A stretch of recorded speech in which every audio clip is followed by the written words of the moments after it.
All right, good morning. Good morning. My name is Lindsay Bowman. I'm on the Board of Directors of the Chamber of Commerce here in Fredericton. And welcome to the Fredericton Chamber of Commerce's 2019 election series. Over the next 2 weeks, starting yesterday, we'll host 4 of the candidates in this riding here at this location. Our first session, as I mentioned, was yesterday. That was Mr. DeCourcy for the Liberal Party. Full details of what he said and a video recording can be found on the Chamber website if you weren't able to join us yesterday.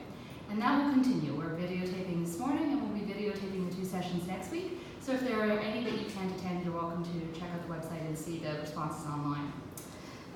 So all candidate presentations are happening here. They're going to take exactly the same format. We're going to give each candidate a bit of time to speak at the start, and then they're going to take questions from the audience.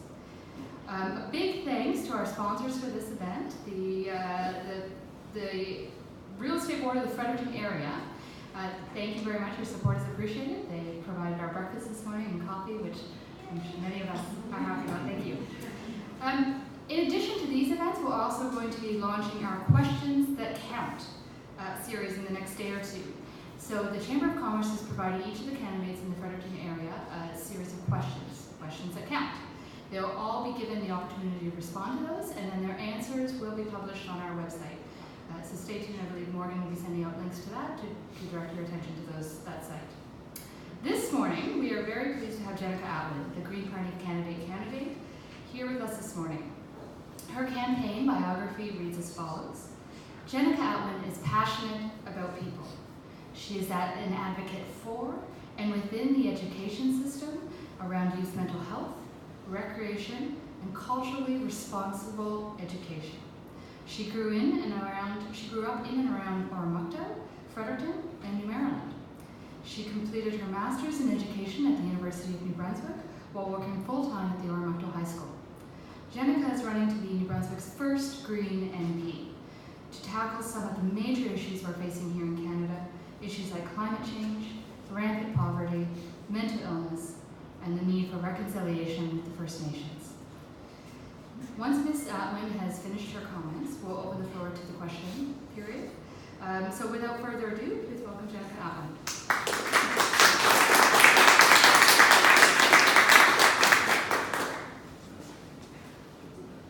Well, thank you so much for having me here. I'm very appreciative of the invitation. And also just to visit Planet Hatch. I've never been here before, so it's a lovely space, very bright and happy on this early morning. So thank you again, and thank you, Lindsay, for that wonderful introduction as well.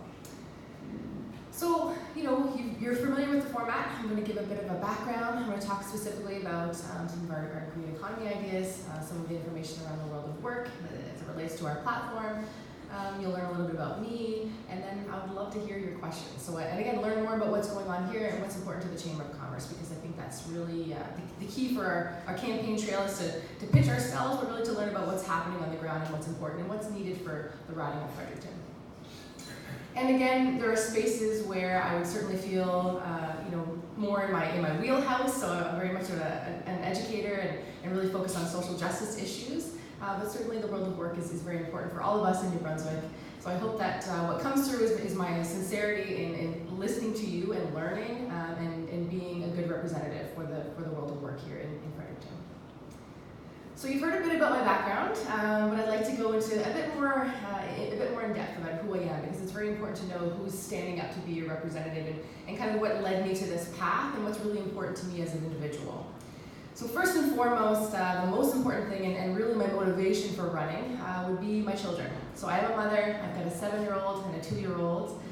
So being a woman in politics, there's a lot of extra work that kind of goes into it. So even just leaving to be here this morning, it's about laying out the clothes and packing the lunch and signing the agenda and making sure everything's ready to go. So it's about balance. I think everything really is about balance, and I really like to keep that at the forefront of what I do to ensure that my family is taken care of. And again, they are my motivation, so I have to keep them at top of mind when I'm speaking to anyone and for doing any kind of policy work in the future as well. Also, my background is in education. So I started at Oromocto High School, actually as a 23-year-old without a teaching degree. I was recruited to be a Native Studies teacher and to be a resource for Indigenous students. And there's a big problem with that. So to suggest that you could just kind of take someone. Luckily, I was very much engaged in Indigenous history and culture. I've grown up in a household where there was Indigenous, sustainability and values that were ingrained in who I am. And I had an undergraduate degree in history, but I certainly wasn't prepared for the work and the advocacy role that I would play for Indigenous youth. And it was a very tough job, a job that I loved so much. It was very eye-opening for many, many reasons. It also showed me some of the failures of our system that would possibly put me in that kind of a position. And I actually remember the first day that I had a youth come to me and express that they were experiencing suicidal ideation. And I wasn't trained for that, and I didn't have the resources, and I didn't know the next steps. And I remember driving home from work that day in tears and wondering if I was going to get a phone call the next day that we had lost that child. So that is another one of my key motivators. For what I'm doing, I'm asking for better. I'm asking for a more focused and strategic approach to what we're doing to deal with youth mental health issues. And the more that I'm learning as I canvass the area is this issue goes well beyond our youth demographic. Our seniors are actually very well impacted by depression and anxiety as well, and it crosses all demographics. So it's something that, for me, if it were to be my number one, if I was elected tomorrow, what would you do? What would be your focus? Mental health and healthcare have to be at the top of that list, and it's because of the path that led me where I am today. So after that night, I decided I need to get more training. So I actually applied for my master's degree in education, and I took every in-service that was possibly available for things like mental health first aid, suicide prevention, the ASSIST program, just anything and everything that I could access to be a better advocate and to do better. And that's kind of been my mantra moving forward in my career, and it will continue to be my mantra as a representative in the political space, is that if we don't know how to do something, we need to figure it out, and we need to ask for better, and we need to make sure that we have adequate resources and training to move forward and be confident in what we're doing. After I left Ormonto High School, it was going to maternity leave, so I had one of my first son. And then I was really fortunate to go to Fredericton High School, so I worked there for 4 years as a First Nations Cultural Transition Coordinator. So it was with an organization called First Nation Education Initiative Incorporated, FNEII, and I was able to work with Kingsclear First Nation in particular, but also to advocate for any of the First Nation students that would be funneling into Fredericton High School from around the region. So actually many, many students would be coming in because their parents would be attending university in our city. So a wonderful position as well, and I got to continue to advocate for youth mental health and around indigenizing our curriculum. I got to work with administration and staff and figure out how to make our spaces more welcoming for Indigenous students, and just ensure that their voices were represented, and to continue my work in advocating for mental health services. So it wasn't the last time that I heard a student struggling with the decision to continue on, and so it's a constant theme for me. I have to continue to come back to that because it's something that we're at a crisis level here in New Brunswick in particular, but across Canada as well. So really, my activism kind of began at a very young age. I have a very politically engaged family. I've been on many demonstration and protest lines growing up. So it's kind of a family business at this point to be really aware of what's happening on the ground and to do our best to stand up and have a voice and really put forward what we believe is a better way. And it usually relates to the environment and to Indigenous issues. So for me, the Green Party was a very natural fit. My parents have been very strong supporters of our provincial Greens as well, so I think if I chose any other party, I might be excommunicated from my family. So I'm very proud, again, to be a representative of the Green Party for many reasons, but again, just because this is a natural path that they see me kind of leading on. And demonstration lines and protests, they have their place. I'm very proud of the protections that we have and the rights in Canada to be able to do that, the right to assembly. But for me, being engaged politically was a way that I could actually be more effective. So this is again for my family as well, and to help them to continue with the path that they very much set out for me as well. So my mother's an educator; she's a retired teacher of 30 years. My stepfather was an educator as well and a social worker. He is also an Indigenous man. So my story is very complicated. My family is very complicated. I grew up in 2 homes. So I grew up actually in Russia, New Maryland, as a very young child. My father is a municipal mayor, so he's actually the mayor of Ormonto currently. And so my stepfather is the Willistic Grand Council chief. So these are the two worldviews that I bring with me, that I apply to most of the the policies and the discussions that we have. So I'm very fortunate as well to have those kind of two perspectives, because it really helps me to balance things out and to be sure that I'm being critical, that I'm asking questions that aren't always asked. And I remember that during my educational journey, that was something that my professors were used to seeing from me, is kind of challenging the status quo and asking questions as they relate more to social justice and to Indigenous issues. So having an undergraduate degree in history, Canadian history, if you ask the right questions, it actually has a lot to do with Indigenous studies. But early on in my education, those questions weren't being asked, so it was very much about challenging what I was seeing, what I was hearing, and asking for more of an inclusive representation of where we were in history. And I remember people saying, "Why are you studying Canadian history? It's so boring. We should be studying American history." But it's only boring because we cut out some of the really juicy parts of Canadian history. So I've kind of been on a mission ever since to really be talking about and teaching about these things. So my role at Fredericton High School was beyond, we had a First Nation resource room, which was so important. It was where students could access our team, access services. But we also did a lot of speaking series throughout the school. So every year I'd be asked to go into every grade 9 social studies class to give them at least a rundown beyond the 3 pages that are in their textbook on Indigenous history and culture. I would go into law classes, sociology classes, speak about things like the Yoga crisis or the Dakota Access Pipeline situation, just asking them to be more critical about some of the media coverage of what they're seeing, and to have a different perspective and a different voice represented. So it's also important to know that I'm a non-Indigenous woman. So even though I have that background and that I have that family perspective and guidance from my Indigenous family members, I'm a non-Indigenous woman. So it's always important for me to remember my role there, to check my privilege at the door as well, and to use that in a positive way to reach others who may not relate to this kind of content, but certainly be a strong ally. And that's a really important skill set for me, and I think it's something that we need in Canada today, and it would be something for me as an MP of Fredericton that I would really like to advocate for and be a strong voice. We represent 2 very large First Nation communities within the riding, Armagh First Nation and St. Mary's First Nation, and we're very proud of the work that we've done to communicate with them that I am that ally, that I want to be their representative as well. So that's very, very important to me. After I left Fredericton High School, again, it was for maternity leave. I had another baby, and during my maternity leave, I actually decided to get engaged in politics. So this is not my first time, first federal bid, which is a whole new ballgame, and it's quite a steep learning curve. But we are into October now, so the finish line is getting close, and I'm very thankful for that as well. But so the provincial bid, I just kind of decided that, again, it's time. It's time for me to do something big. I've been, slugging it out in the educational sphere, learning a lot about how our socioeconomics interact, learning a lot about how poverty impacts our society, how much culture and spirituality, play a role in our interactions. And I decided I need to do this in a bigger way.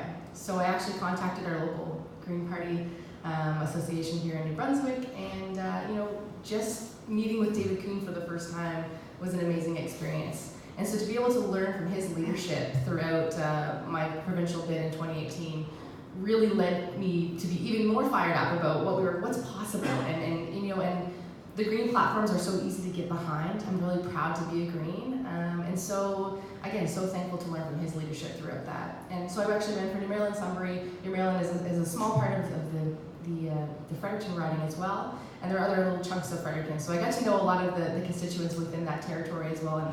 And I'm proud to go back and to knock on their doors again and to ask for their support in a federal bid. And certainly, we're hoping that a lot of that success from the provincial election, electing 3 amazing Green MLAs, is going to translate into some support during the federal election as well. So we certainly know that Fred South is important, but we have to get to all the other parts of the riding, which we've been working really hard to do. A lot of door knocking. And I have to say too that as an experience from the beginning, it's quite daunting to go into someone else's private domain to knock on their door and start talking about politics when they may be preparing supper or putting their kids to bed, and there's never really a good time to knock on someone's door, but we're doing it. And after the first couple, I realized just how important that face-to-face interaction is and how crucial that is for really having your ear on the ground, and just to kind of quantify the different issues that are out there. So now we have a really great idea of how to be strategic in our approach and which issues to really go after in the years that come. Because at the end of a 4-year term, you need to be able to look back at your constituents and say, look what we accomplished. We listened to you, we heard what you were saying, and we moved on these issues. So it's really important for me to be very accountable to the people that I'm meeting at the door and to make sure that we have an impact. So it's not just about going there and asking for their support, it's about saying what matters to you, what issues are at the top of your list, because that's really what I'm here to do, is to be your representative. So now I love knocking on the doors. We're on the debate circuit currently, so it's taking us away from the doors a little bit. So I'm really looking forward to a busy week of debates ending and then moving back on to knocking on doors again. So this is I mentioned it's quite a week. We have 4 debates slated, so we've got 2 down and 2 to go, and some other wonderful presentations such as these. So it's been very exciting. It's been very enlightening. I'm learning so much about the journey, and I'm becoming even more passionate about the work ahead because I think there's so much to be done. So we also just want to mention, once again, the leadership of David Kuhn and that kind of people-centered model, and that's really what's going to center on my discussion about work and the economy as well. So again, my passions are in social justice and moving forward in some of those initiatives, but we need to have a thriving economy and able to do that. So I'll shift now into a little bit about what the Green Platform speaks to for the world of work. So the Green Vision, and really it's about a fundamental rethink of the economy. So we've kind of been moving forward at a certain pace for such a long time, and the appetite for change is there. And I think that the business community is very much driving a lot of that change, especially in the Fredericton region. There's so much innovation to really celebrate, and we want to continue that. I want to be very supportive of that. So I'm not here to say that there's, that the system is broken, that there's so many issues. It's just about improving, and again, listening to what's happening on the ground and making sure that we move forward with the best interests of all sectors. So balance is key. There may be some things when we talk about resource development or some of the other issues that taxation reform that we may not agree on, and that's okay, and that's the beauty of a democratic system. But I'm going to be very strong in representing the green values and sticking to our platform because I'm very proud, again, to be a representative and to be behind it. So responsible leadership to me looks where the puck is headed, not where it is now. I'm a hockey player, so there's a hockey reference for you, but we really need to be thinking about sustainability and what the future is going to look like. And that's key to an Indigenous worldview with the 7 generations concept, but certainly for a business model as well. You have to be thinking about the future. Where are we going? Where is this headed? And so in the face of such change, the Green Party has 3 key priorities. Protecting workers whose incomes and work lives are being and will be disrupted by things such as artificial intelligence, or the transition away from fossil fuels, which we feel is inevitable for us to be successful with our environmental goals. So this is a big change, and it's going to affect New Brunswick, and it's going to affect the rest of the country, and it's going to affect our supply chain. It's going to affect a lot of things. So it's important that we have a very clear plan in order to move forward on that and to help Canadians feel comfortable with that transition, because there's a lot of fear with the unknown, and we want to make sure that that fear is kind of subsides, so again, through leadership and through a really solid plan. Our plan is also fully costed, which I'm really proud to say, because some people can think with the Greens we have these lofty goals, but how are you going to pay for it? So it's very important that we have a plan to pay for it as well. So another key thing is enabling the creation of new jobs in that green economy. So there's millions of jobs actually that can come out of this. There's a lot of great opportunities that come with fighting things like climate change and considering the environment, but it doesn't have to be at the cost of the economy. So many times we've seen these 2 kind of issues at odds, and we really don't have to choose between them. I think we can funnel them together and have a really bright future. And finally, so it's really about facilitating the transition of workers from the shrinking sectors into these new jobs, into the new economy. So it's not leaving those workers behind. And that's often what we hear too when we talk about transitioning from the fossil fuel industry, is that what happens to all these workers and families who rely on this, as well as the resources that we're surrounded in petroleum. We know we still need these things, so it's about a responsible transition. So what does that mean? What does this mean for the members of the chamber as well, or employers? So it's funding that transition. So we can't just say we're going to have a transition for workers. We have to make sure that there's dedicated money and funding there for that to happen. So we're very much dedicated to doing that. Also creating a detailed public inventory with labor market information, so connecting skilled workers with relevant jobs. Working in a high school setting for the past 10 years, I know how important it is to really have a handle on accurate labor market information. To be honest, I think our education system really needs to catch up in that way and kind of only presented with the standard job options instead of the wealth of innovation that exists or has yet to become in existence, because 10 years from now, we're going to be in a completely different, economy and focus. So it's important that students know that they need to open their mind. They don't have to kind of limit themselves when they're going to their prerequisites or choosing their post-secondary institutions. Also investing in comprehensive retraining and apprenticeship programs for industrial trade workers for jobs, especially the renewable and energy efficient sectors. So again, it's about showing them that those options are there. So currently, again, so many scholarships that come through for high school students are related to oil and gas industry. So there just needs to be more opportunities and a bigger discussion on what else is out there. We have this issue in New Brunswick where we put all of our eggs in one basket. We're often presented with choices that are one or the other, and that's really not how a thriving economy should work.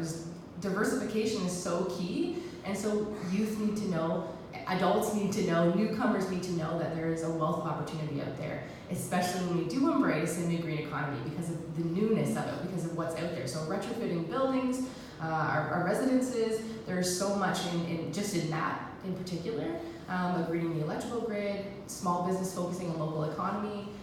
There's just so much. It's a very exciting time. So that's really what I like to focus on, is the optimism and the opportunity, rather than some of the doom and gloom that we are used to talking about when we think about climate change or some of the issues that are facing our society. So this also has the potential to help us tackle some of the challenges we have with recruiting skilled labor and the demand for workers. If you make it more attractive and exciting and you do embrace those opportunities, you're going to have excited workers and people lining up to be involved.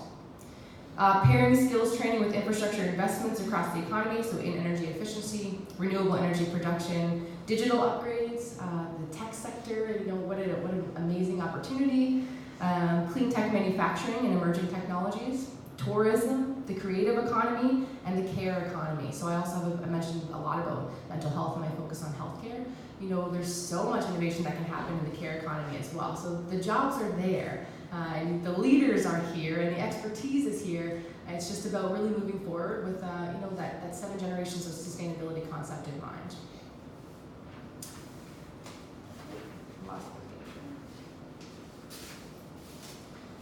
So that's pretty much laying it out on what we're talking about with the green economy. Obviously, renewable energy is big for us. I'm sure we're going to have a discussion about some of the natural resources, where we stand on things like mining or extraction.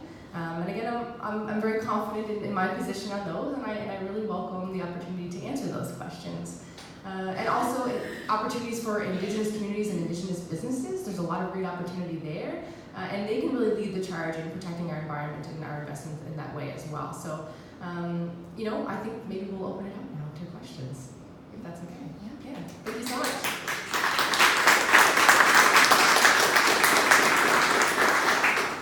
All right. Who's up?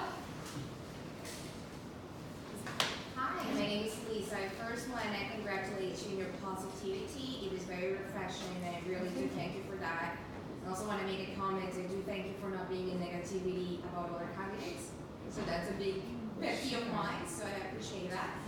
I would love to hear a little bit more about the green platform in regards to health transfer payments to compensate for our aging population. Mm-hmm.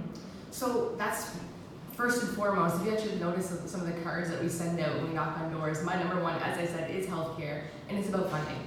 So it's about advocating for that federal provincial health accord and making sure that it reflects our demographic issues here in New Brunswick. Our aging population is much higher than what we're seeing in the rest of the country, and yet we all receive the same transfer payment. So for me, it's a really easy case to put forward. It's just about being really strong on that issue. We need more dollars coming in, not just for our aging population, but again for that mental health crisis that I'm talking about, because once again, New Brunswick's rates are much higher than the rest of the country. So there's a lot happening in New Brunswick, and we need the dedicated dollars to really go after that. So I'm happy to see that it's in the platform as well to really renegotiate that federal provincial health accord. Thank you. Hi, Jenica. I'm here on behalf of the Fredericton Real Estate Board. I'm a realtor and also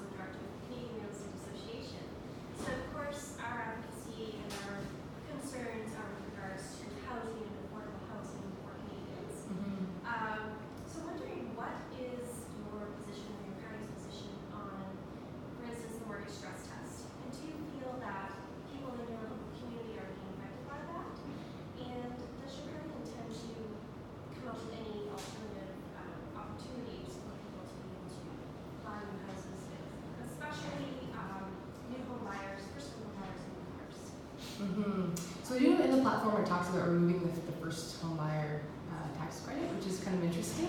And that was something that that I took advantage of as a first-time home buyer. So that's something that we'd like to maybe look into, especially. I think sometimes our Green Party platform seems to be more West Coast centered, and I'd like to be that New Brunswick voice because we have a very different, again, those demographics and some of these issues that we're seeing. So certainly we need to make sure that housing is more affordable. We know across the board that impacts even things like health outcomes and your ability to enter the world of work, and there's so much related to it.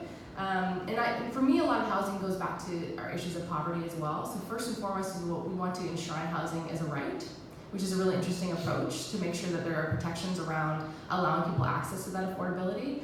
And a minister of housing to look after some of these specific issues, and a regional-based approach on things like mortgage rates and making sure that it's attainable for someone to be able to purchase a first-time home and be part of that system. Because we talk a lot about the middle class and kind of what that means, and to me it really means being able to afford a home after you're working in a career in a field that you enjoy, and to have a home to start a family and to stay here. So for our newcomers as well and for our immigrant population, housing absolutely has to be something that's feasible for them, and we need to make sure that it's at rates that they can afford and they're not going to be in debt for 50 years. So we want to see a reasonable ending time frame for paying off your mortgages. I'd like to pay off my mortgage in a timely fashion as well, just for that freedom that comes with it. So I think it begins with enshrining housing as a right and really having a regional-based approach to what does that look like for New Brunswickers. Thank you. Any other questions? Yeah. I'm curious about the robot tax that Elizabeth May was speaking about earlier this week. A, how would you define what a robot is, and B, are you concerned that would disincentivize innovation? Yes. So a robot tax is very interesting, and those are excellent points. How do you define a robot? So I know artificial intelligence is a new and emerging sector. It's also new and emerging here in Fredericton, which is really exciting. And we don't want to see any kind of limitations put on, what we're considering helpful tools, especially if we're thinking about healthcare and how that can be improved with technology. So that's a good question. I don't really necessarily have the answer for it, but it's certainly, anytime we have these kind of sweeping statements or absolutes, it's important that we have these critical approaches to it, because we have to think about what does that look like, not just today, but again in the sustainability model. What's that going to look like as the technology develops 5 years down the road? But I think there's fear associated with artificial intelligence, and what does that mean for workers? And there's an interesting discussion that Elon Musk actually has around a support for our universal basic income because of what's going to be happening with artificial intelligence in the future fields to come. So I think it's an emerging conversation, and one that I'm certainly not an expert on, but it's interesting. The future has arrived. We are here. We're talking about a robot tax. So I'd like to look into that more. Thank you. Oh, Grace. One of the things that the Canadian Chamber is talking about in their prosperity platform for federal election is that there are 130,000 regulations that impact small, medium-sized businesses, and they actually produced a report called Death by 130,000 Cuts, because it's really difficult for businesses to exist and prosper in that climate. And they've also called for a comprehensive tax review of the maze of taxes that are federally in place to impact businesses. What is your party's position on that? How would you help small businesses in that regard? Yeah, so 130,000 regulations. I can't imagine being a small business owner and kind of looking at the maze of the hoops you have to kind of jump through. And I think that's something that it's a kind of a nice comparison with us in the Conservative Party. Luckily, there are similarities across the field, but that's something that we would also like to ensure that there's less regulation in certain areas to ensure that it's a little bit easier to navigate that government system and make sure that your business is running with all of the information on what's available to you, what tax credits, what rebates, what you need to be thinking about, but also just to make it easy to function. So it's in the platform again to have a comprehensive tax review. It hasn't been done since the 1960s.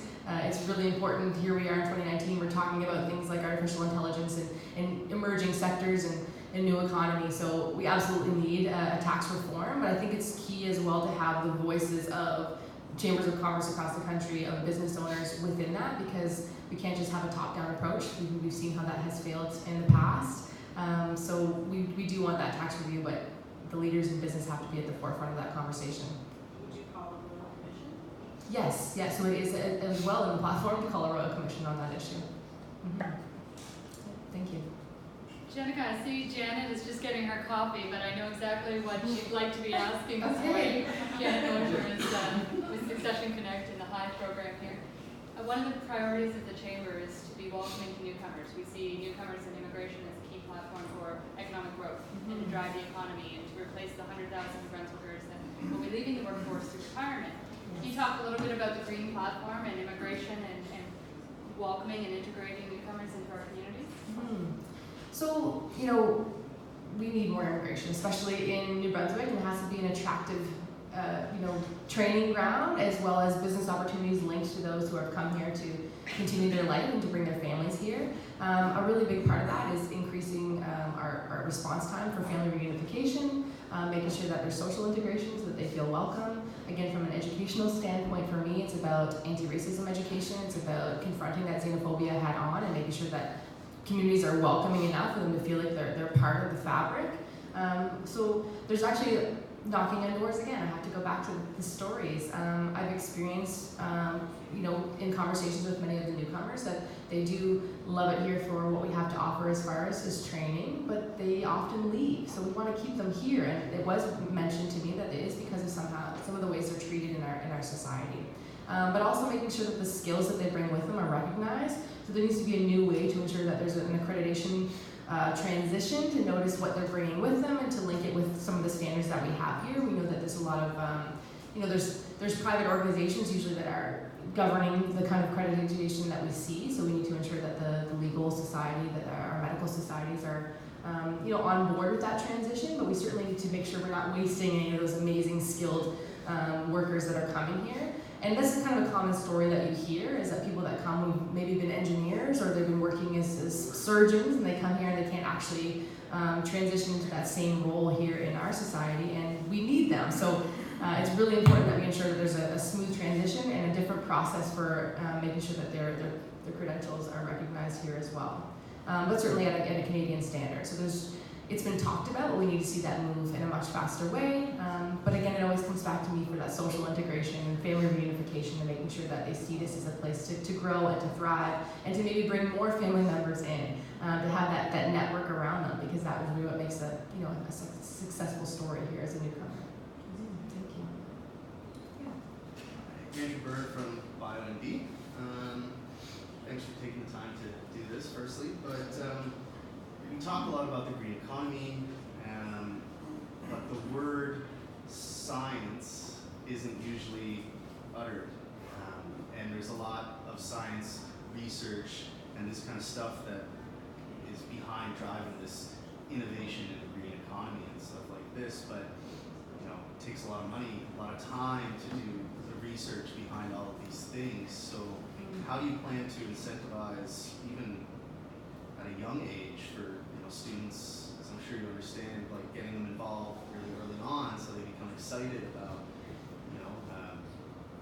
going into the sciences and not just for academic purposes and things like this. So how do you plan to incentivize sometimes the costly and timely aspect of research behind the green economy to drive it forward? Well, I think a big part of that is, again, linking accurate labor market information. So showing them there's kind of a light at the end of the tunnel. For a long time, many people that I went to school with who went into the science field, after completing a science degree, weren't sure what to do with it. And so many people become educators, become science teachers. But we know there's a whole wealth of opportunity and options, especially as I mentioned with the growing green economy and the tech sector. So science is a key part of it. But I think we need to do a better job of communicating that to our youth and to people who are entering that field, because they really just don't know what's out there.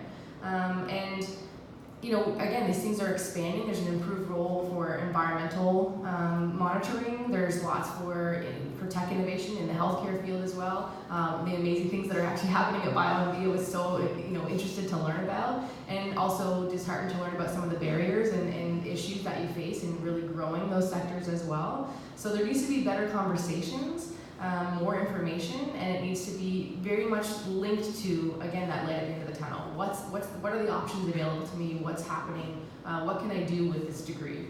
And I think letting youth kind of be the architect of their own future as well. And again, we don't even know what's possible yet. So just encouraging them along the way and having that optimism that you might not see where this is heading yet, but you'll get there. So there's a leadership role to play for sure as well. Thank you. Hi, Sean Daly on behalf of the Fredericton Real Estate Board. There's a follow-up question to what Carrie asked. You had mentioned in your response to her that your long-term plans, having housing as a basic right for Canadians, etc. And I'm just wondering if your party will commit to a comprehensive and transparent review of mortgage stress tests that people have to go through now in order to qualify for a loan to make it more attractive and more reasonable for first-time and new comers to Canada to actually purchase. So it's not specifically mentioned in the platform, but I think it's something, again, to have that New Brunswick voice, to be someone to bring that issue forward. And it is a key issue. If we're talking about making housing a right, we have to consider what that actually looks like and what does that mean. So certainly looking at the mortgage stress test that is required is a big part of that. So it's not specifically mentioned, but yeah, it's I think it's a huge piece of that puzzle, and that's sometimes what we see with a platform that's 75 pages long. It's covering every sector and every conversation and every issue. We need to really delve down into the details and what does that look like, and that's absolutely the direction that it needs to head in. From a federal perspective, do you guys have a position on privatization of cannabis sale, distribution, or? And the privatization, did you say? Yeah. Or do you think the government can make money at it? Well, so there is a section on cannabis in the platform, and basically it focuses on the kind of failed approach to how it's been rolled out. We see that specifically in New Brunswick as well, and a lot of the losses that we've had setting up the program. It needs to be looked at and reformed. Privatization is not specifically mentioned, but it's about that reform. It's about reviewing how we rolled it out, how can we be better, how can we improve it, and how can we make money on it. And I think about what's happening in First Nation communities. Again, I kind of go back to my my expertise on that, and it's interesting how it's rolled out there as well. So just with the two differences between Ormukta First Nation versus St. Mary's First Nation. So Ormukta First Nation has a one, it's called a wellness cannabis shop, and they operate under the Compassionate Use Act that was developed in First Nation communities as a response to the opioid crisis and as a method of helping people cope and to transition into a healthier lifestyle. So that was the approach that they took. It's community owned and operated, and all of the money and revenue that comes in from that goes directly back into programming. So it's a really great approach in my opinion. And then we've got St. Mary's First Nation, which has privatized it of sorts. And so you see there's so many individual homes that have now become cannabis shops in the community.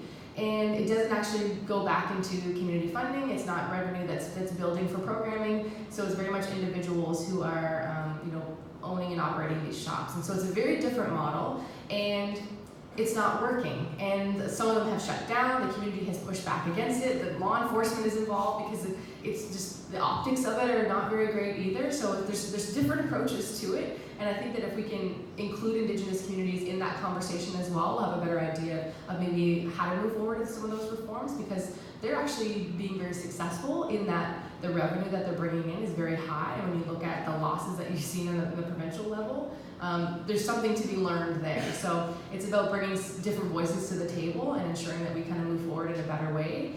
And that's something I'm hearing at the doors too. A lot of people are really unhappy with how this was rolled out. Many understand why it happened and where we're at in Canadian society today, but it certainly didn't make a lot of sense to a lot of constituents the way that it's panned out. Thank you.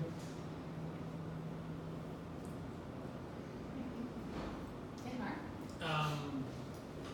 I'll announce my bias before. I work for a company that deals with the oil and gas industry. Okay. So obviously that's a Sure. concern to us. So when I hear green, or I think a lot of people when they hear the Green Party talk about transitioning to a green economy, I think we all agree that I think a lot of people agree that there's climate change and there's issues we have to change.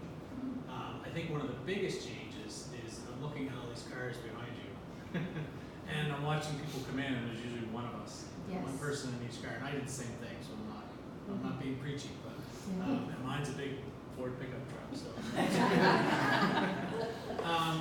I've had the luck to go to Norway, and when you drive around Norway, you see electric cars everywhere. I've never seen so many Teslas and Nissan Leafs.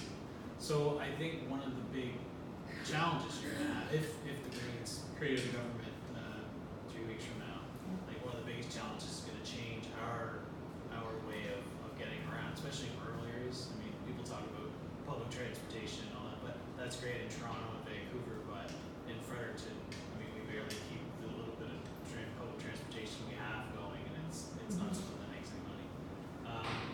One thing you see in Norway, I mentioned Norway, is all the electric cars. What they did is they developed from their oil and gas development in the North Sea, they took that money and they've incentivized people to be more green, if you will, in their economy. Is that the kind of thing, I mean, would the Greens look at doing something like that? Maybe build a pipeline to the East Coast, take advantage of some of those natural resources and use that revenue to pay for some of this transition to a green economy. Is that something?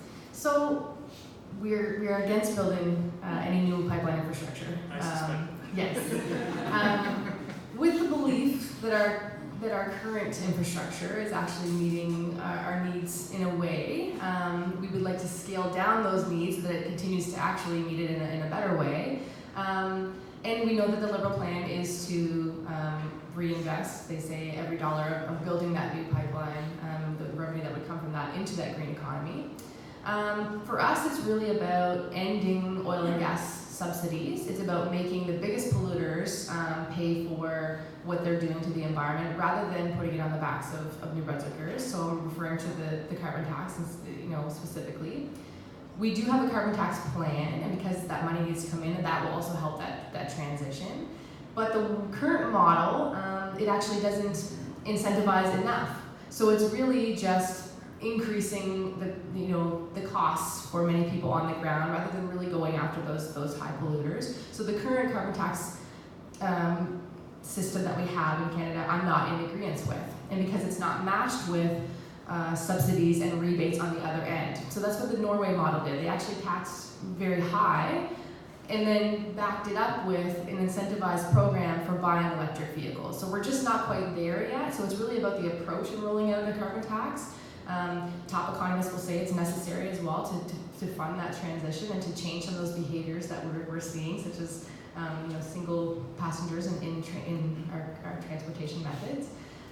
So it has to be a more strategic approach, and it has to be really hard hitting. We know it's difficult to change our lifestyles, and I don't want to be preachy either. I'm not a perfect environmentalist by any sense of the word. I just want better, and I want it to be easier for all of us to do better. So it's really because it comes back to leadership again. So when we're given a carbon tax, or when a climate emergency is declared, and then the next week we buy a pipeline, or it's just confusing. It's confusing to constituents, it's confusing to Canadians. We have to pick a lane, and we have to really go for it, because we're talking about a 12-year window to make these big changes to meet our Paris climate targets. And if we're wishy-washy on the details, we're not going to get there.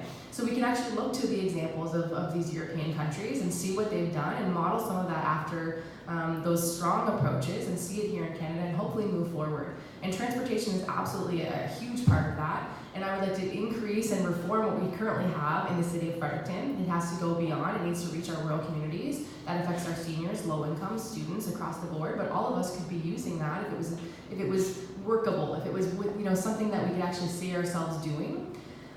We'd also like to have electric buses. These are things, we can't just increase our transportation, our public transportation, without also hard hitting on those key values and those key goals. So it's very much a picture moving forward, and we can't be wishy-washy. We have to go for this, and that's why the Green Party has Mission Possible. It's not mission easy, but it is possible if we have the leadership and if we have the strategic approach with those hard-hitting You know, we can't do one without the other. We need to have the tax with the subsidies on the other end. I would love to have a Tesla too. I'd love to have solar panels all over my roof, but it's just in our current system, in our current society, we're only a product of our society. It's just not that possible. It's not that easy.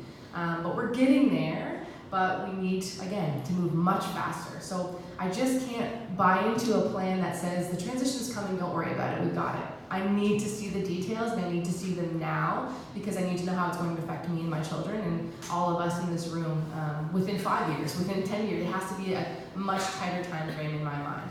So we're not turning off the taps, we're not turning off the gas tomorrow, but it's about using those resources in a way that's more environmentally friendly. It's about looking at different options. There's bioplastics and different ways to replace some of the petroleum products that we currently use. And again, it's exciting to embrace those opportunities and what it means for manufacturing here in the province, what it means for businesses, what it means for the supply chain. So I'm proud to be behind a plan that I can see that end goal within, a timely fashion. And, I have to put a plug in as well. We're also wanting to balance the budget in 5 years. So it's not just about spending and spending with this goal in mind, but it's about being fiscally responsible while we're doing it. Thank you. Well, I got it. Is the final thing, do you want to elaborate a little bit on how you're going to balance the budget? I think we're talking more about that. Well, I think this room would be interested in that. So it's just about, again, we've costed the platform. So we've put a dollar amount to some of these big ambitious goals that we have. And a lot of it's going to come out of those oil and gas subsidies, closing some of those corporate loopholes, the tax loopholes, ensuring that the tax havens are addressed. So there's ways of pulling in more money, but it's also about restructuring, reprioritizing. Things like preventative health, we know how expensive our healthcare costs are. We need to reorient how we're paying for healthcare. It's just about, again, it comes back to leadership always. And I very much trust my leader. I trust Elizabeth May, and I trust the experts who put together our plan. And I'm thankful that it is costed because it's difficult to stand up and to talk about these lofty goals unless it is backed up with numbers. I'm thankful for that. So it's going to be, again, hard work. We need to have hard-working MPs who aren't afraid to go after these big targets and to ask for these big changes. And I'm proud to say I'm one of those people. I'm a hard-hitting individual. I work very hard. And come 4 years, I better be up here telling you how we were able to reach these goals and to not put us into further, deficits. So I'm excited for that opportunity. I spoke too soon. We still have 10 minutes left. So if anyone else has any questions? Just on that, the costing platform is really easy to find on the Green Party, the platform section of their website. You can download the PDF and look at those numbers for yourselves. Well, going back to paying for some of those big ticket items and the labor market and the overall growth and transition of our economy, it's going to depend on a lot of small businesses, startups. To pay for some of those larger things, the platform speaks to increasing the incorporated tax rate from 15% to 21%. Being a small business myself with employees, that 6% could make or break my year as a small business. Do you think that's going to hinder the growth overall at the cost of trying to meet these larger budgets? Yeah, I know there's concerns over things too, like wage hikes, WorkSafe MD costs, and that's just another way to impact, hopefully not, but your bottom line. But there's no easy answer to that. And again, it's the economists that put together that section of it that I'd have to rely on their expertise. But I think that we're not going to form government. We're not going to have Elizabeth May's not going to be our prime minister come October 21st. But we're going to have, hopefully, a minority government situation or a coalition government where we can work together on these issues to make sure that it's not hitting our small businesses, because that's the backbone of our economy, especially in New Brunswick. It's about hearing your voice on that. So for me, not owning a small business or not being, really business-minded in that way, it's hard to hear that something like that would affect you in that way. So it's not a really easy answer, but it is something that there is an increase in corporate taxes that are anticipated if we were to form government. So I think you can rest easy that may not happen. But again, as a voice for Fredericton, being there as a green representative, I have that environmental lens and I have that New Brunswick lens, but I also want to be, listening. So I hear you on that, and I would, advocate to make sure that there's something to ease that burden. There could be subsidies, there could be, programs or resources to help make sure that doesn't hinder your ability province. So it's not an easy answer on that one, but thanks for your question. Can I follow up on that? Jenica, if you become the MP, would you be willing to work with groups like this, the Chamber, other small business groups to create almost a town hall style committee with small businesses to be able to take those issues and bring the voice of Fredericton and small business to Parliament? Absolutely, I think that's the way this works. If we're not doing that, we're not doing a good job as a representative.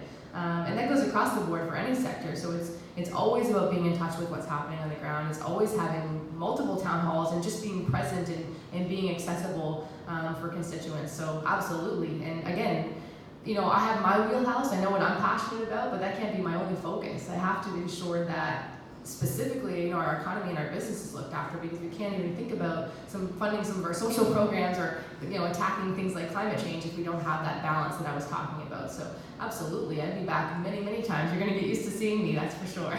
So thank you so much. In the back. Hi, my name is Kim. So, so Canada is known as a leading country in the world dealing with climate change.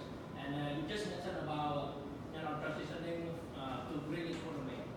Okay, so but in what I see during that transition, so some of them, the manufacturers, they are not able to cope with that, and they shift their manufacture out of the country.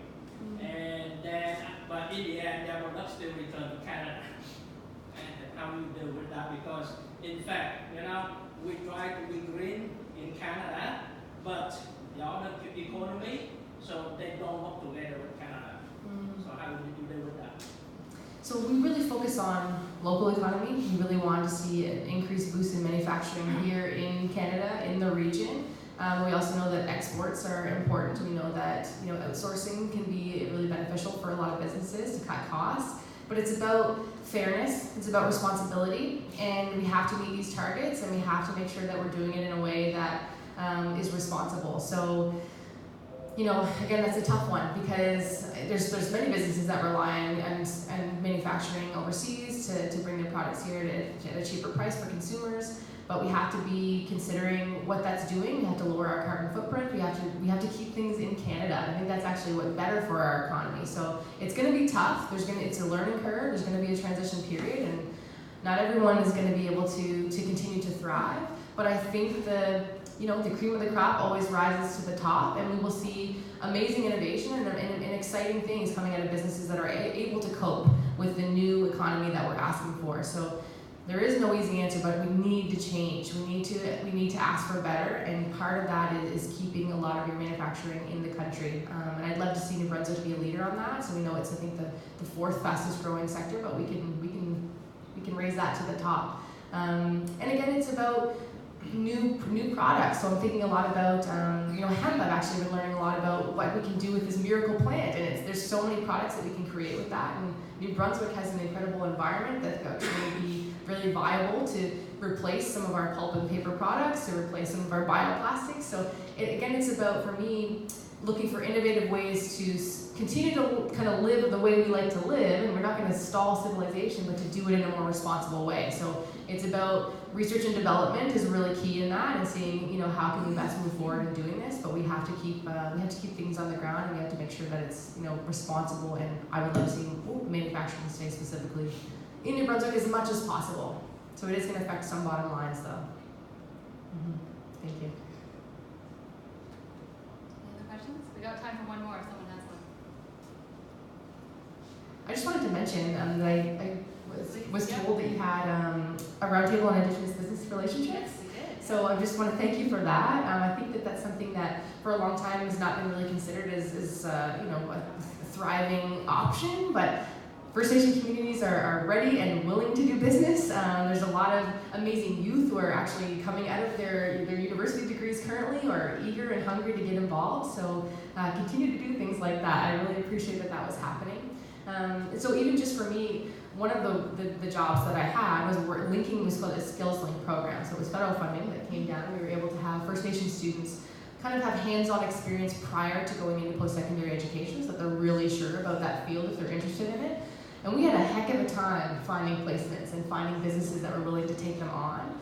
So, just to have more engagement and to have more conversation about that, I'm really thankful for it because it's going to make it a lot easier. As a very fast-growing demographic, and there's some very powerful, active youth who, as I said, are ready and willing to join that workforce. So I just wanted to note that. Thank you. All right. Thank you, Jenica. That's awesome.